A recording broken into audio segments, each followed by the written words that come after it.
Yo, what is up YouTube, man? Today we're going to be talking about all the best standing dunks for centers you can get in NBA 2K25, and the build you're going to see me using in today's gameplay is my 7'1" slasher. I get 95 standing dunk, 87 driving dunk. This is about as good of a dunking center build as you could possibly have. So obviously you guys are not going to be dunking as much as I do. You can see I'm even using Rise Up on Legend, but if you want to have a big man that can dunk as much as possible, I recommend going for that 95 standing dunk and going for that high driving dunk as well. You guys can see when it comes to the standing dunks, I have them all equipped. I was testing out, taking off certain ones to see if others would pop off more. But that's where driving dunks and standing dunks differ. With driving dunks, you don't want to have too many animations on or you're not going to get the good ones to pop off. When it comes to standing dunks, the more packages you have on your build, the more standing dunks you're going to get. You guys can see when it comes to the signature dunks. Now, Giannis Antetokounmpo, it doesn't show that many standing dunks, but having this on is going to get you animations, standing dunking from farther under the rim. Same thing with Ben Simmons, same thing with JaVale McGee. A lot of people wonder why they can't do a standing dunk unless they're under the rim, and that is because you just do not have enough of the animations. There are a lot of dunk packages that are good, but you can only get them if you're directly under the rim. And there's other ones where maybe they're not the craziest dunks, like Ben Simmons, Giannis Antetokounmpo. They don't have any super athletic standing dunks when you pop them off, but they do dunk from farther away compared to some of the other ones like Dwight Howard, like Shawn Kemp. You guys can see as well, this build actually is able to get JaVale McGee standing dunk with a 95 standing dunk, 82 driving. That is the best standing dunk package in the game. Those animations are the most athletic dunks you could possibly get in the game. And not only that, they pop off from very far away. The only standing dunk package I'm not really using is the Zion Williamson, because if you look at it, the animations are just too wild. And yes, you probably would dunk a little bit more if you had this animation equipped, but you're going to get blocked a ton, so it's not really worth it. The biggest thing I can say is when you're making a center, do not neglect your driving dunk rating. You got to have driving dunk to get a lot of those standing dunk animations like Giannis, like Ben Simmons, like JaVale McGee. If you can get 65, if you can get 75, if you can even get all the way to at least 82 to get that JaVale McGee standing dunk, that is going to be absolutely worth it. I'm going to show you guys a couple of rec games of me on this build and just show you guys a natural flow of the game, me getting standing dunk animations, so you guys can see in reality how often I get them. I could show you guys a montage, a minute and a half, 2 minutes of me just getting the best standing dunk animations you've ever seen. But obviously, I'm not going to get a ton every single game. There's going to be people in the paint. This first game, I'm playing actually duo squads rec. Me and Beast went in and got 3 random teammates. In the next game, I'm going to be playing random rec. There are some games where I get a lot of standing dunks. People hit me under the rim. There are other games where,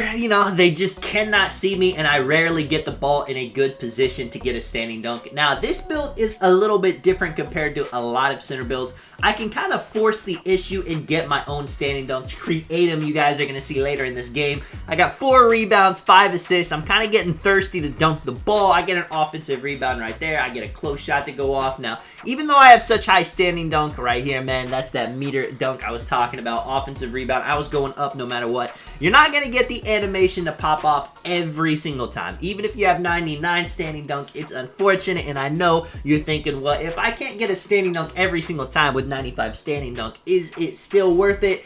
Yes, it is. You don't get it every time, but you do get it a lot. You can see I get the board right there, throw it back out. Now, I will say, too, in NBA 2K24, you could get a standing dunk meter to be giant every single time. It's not quite as OP on NBA 2K25. They did buff the dunk meter, and frequency of standing dunks just in general are not going to be as frequent as NBA 2K25, but it is still worth having. You can see right here, I get hit a bit in motion. I'm able to go to a nice takeoff with the dunk right there. You guys can see I'm going to get 3 back-to-back blocks. I'm going to show you this build. 7'1", 7'9" wingspan, the long arms, 80 block, 80 interior. It's going to be tough to score on him, even with the low strength. If you're somebody that doesn't force the issue with trying to get standing dunks, though, the most common time you're going to get them is off offensive rebounds. You're going to box out the other center. You can see right here, I'm in the paint. I wait for him to jump. I go up. You're going to box the center out. You're going to be in front of him when you get the offensive rebound, and that's going to give you a good opportunity to go back up. Now, you will see in the video in the next one as well, I am using the standing dunk meter a lot. That's not necessary. A lot of these clips, I actually could just go up with X, but I think you guys definitely should try out using the dunk meter. If you have at least 90 standing dunk, if they end up getting contact whenever you think it's going to be an open dunk, that can actually make you be able to knock the shot down. Whereas if you just go up with X, you think you're going to be open and they end up getting a body on you and it takes you out of the dunk,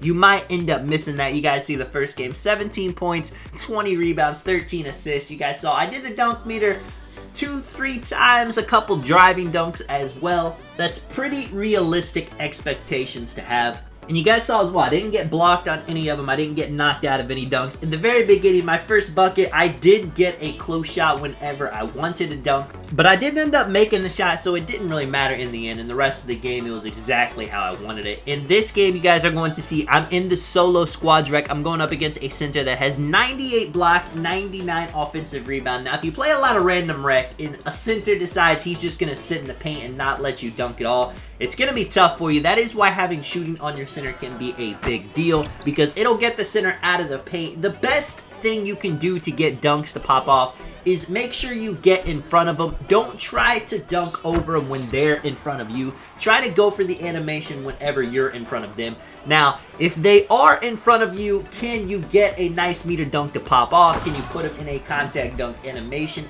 Absolutely. But if they have good defense, it's going to be tough to make that. This guy right here, 98 block. I'm not too sure what his interior is, but I'm sure it's going to be really high. So if I try to do a dunk meter over this guy, it's going to be one of those 50-50 plays where there's a lot of situations where I can take a smarter shot. Now that being said, even though he's got 98 block, you can see somebody's jumping at me, wait for him, go up with the dunk. I notice it's the power forward, not the center, so I want to take my opportunity. Offensive rebound right there. If you can just be patient, if you can wait out some jumps too, that's going to give you a good opportunity to get an open standing dunk. At the half, you guys are going to see I got 13 points, 10 rebounds, a lot of offensive rebounds, and having standing dunk on a build that gets a lot of O boards is definitely more valuable. If you have a stretch big, having standing dunk might not be as important as, say, a build like this or an inside. Check this out, too. Catch the ball. He jumps. I wait for it. Go up again. That's my third standing dunk of the game. Again, it was all meter dunks as well. Right here, this is a nice driving animation I get. Speaking of, man, a little poster animation right here with those 87 driving contact dunk animations. He passes me under the rim. I get bumped. I weigh L2 standing meter dunk, man. It is a lot of fun. And these are the best standing dunks for bigs in the game. You guys can see in the video, too. We ended up losing this game. If you're ever wondering, Sonic, how do you play so much random wreck and you never lose? Well, I do. My teammates weren't playing defense this game. Everyone was kind of trolling. That was just the worst part. Nobody was playing defense. I had them score 67, and we only had 2 people on our team score in the 20s. Even if you're going crazy with the standing dunks, it might not be enough. If you guys did enjoy the video, if you want to drop a like, subscribe, of course, I do appreciate it. That's all, man. This is Tonic. I'll catch you guys in the next one. I'm out. Peace.